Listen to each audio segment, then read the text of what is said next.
A very good afternoon to one and all present here. This is Dr. Gurpreet Kaur. As you all know, today we are here to celebrate World Environment Day. The theme of today's webinar is Let us develop taste, not to generate waste. On the same track, I am here to tell you how we can make compost from our kitchen waste without any cost. As we are eco-warriors, it is our moral duty to make the environment eco-friendly, which starts right from our home. तो चलिए हम देखते हैं कि कैसे घर पर ही बिना किसी कॉस्ट के किचन वेस्ट से हम अपने प्लांट्स के लिए खाद बना सकते हैं। इसके लिए मैंने एक टेराकोटा का पॉट लिया है। आप कोई भी प्लास्टिक की बाल्टी जो आपके घर पे वेस्ट पड़ी हो वो उसका इस्तेमाल कर सकते हैं, या कोई और कंटेनर जो वेस्ट हो उसका इस्तेमाल कर सकते हैं। इसके लिए ज़रूरी है इसके बीच में नीचे एक छेद कर लीजिए। उसके बाद सबसे पहले हम इस पर कुछ सूखी पत्तियों का लेयर लगाएंगे।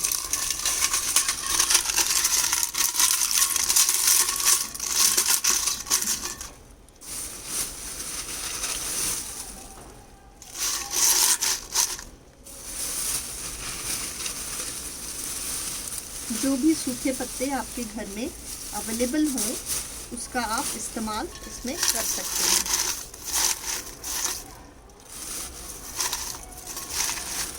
इसके बाद थोड़ी सी इसमें मैं मिट्टी डालूंगी, मिट्टी की एक लेयर। अगर आप ये कंपोस्ट दूसरी बार बना रहे हैं तो पहले से तैयार की गई कंपोस्ट की एक लेयर इसमें डाल सकते हैं। उसमें कंपोस्टिंग आपकी जल्दी होगी। उसके बाद हमने इसमें किचन पील्स की एक लेयर डालनी है।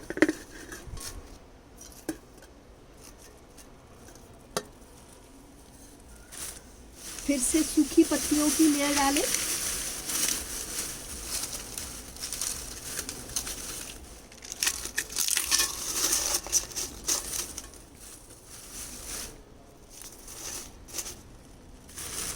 फिर से एक मिट्टी की लेयर डालें या कंपोस्ट की जो आपके पास अवेलेबल हो।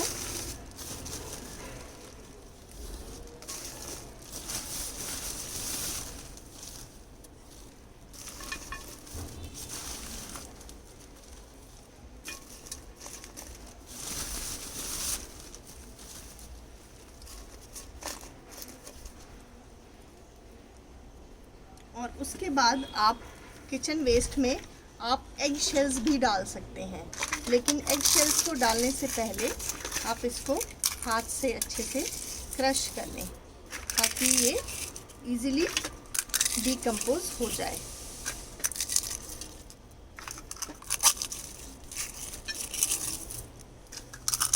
अगर किचन पील्स में आपके पास बड़े बड़े टुकड़े हैं, जैसे कि ये मेरे पास कुछ खरबूजे के छिलके हैं, तो इसको आप बारीक बारीक काट लें।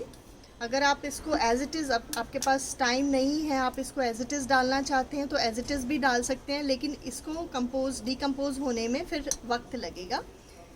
उसमें आप ऐसा कर सकते हैं कि अगर आपकी खाद तैयार होने के बाद कुछ पीसेस ऐसे रह गए हैं जो डीकम्पोज नहीं हुए, उसको आप उसमें से निकाल लें और दूसरी बार जब आप खाद बनाएं उसमें आप उसको फिर से डाल दें।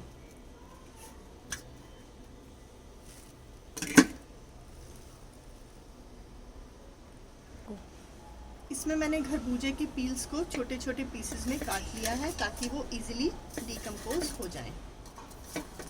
और कुछ जो केले के पील्स थे मेरे पास उसको भी मैंने छोटे छोटे पीसेस में काट लिया है। ठीक है। इसके बाद एक और सूखी पत्तियों की मैं लेयर इसमें डाल दूंगी। उसके ऊपर मैं थोड़ी मिट्टी डाल दूंगी फिर से।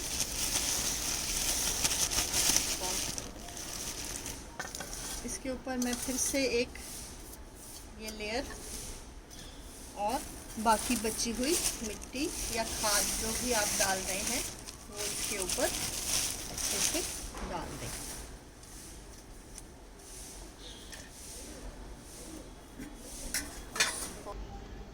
अब मैंने इसको पूरी तरह से मिट्टी से ढक दिया है। इसके ऊपर, इसके नीचे मैंने एक प्लेट रखी है ताकि जो भी इसमें से मॉइस्चर या पानी जो इसमें से निकलता रहेगा, थोड़ा थोड़ा पानी, वो इसमें इकट्ठा होता रहे और जो इसमें से डिकम्पोज होकर पानी नीचे निकलेगा, that will act as liquid fertiliser for our plants. इसके ऊपर इसको ढकना बहुत ज़रूरी है, अदरवाइज इसमें से स्मेल आती रहेगी।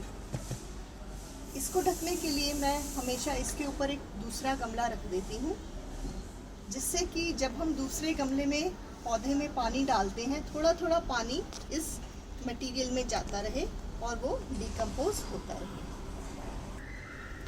लगभग 3 महीने बाद आपको इस तरह की जो कंपोस्ट है, खाद है, वो आपको तैयार मिलेगी। इसमें सारे के सारे जो आपके वेजिटेबल पील्स हैं वो सारे डिकम्पोज हो चुके हैं। अगर आप इसको छान के, सुखा के रखना चाहें लॉन्ग रन के लिए, अपने प्लांट्स के लिए, वो आप रख सकते हैं। और जो मोटे मोटे आपको पीसेस इसमें जो डिकम्पोज होने रह जाएंगे, उसको आप सेकंड अपने कंपोस्ट के लिए यूटिलाइज कर सकते हैं। धन्यवाद।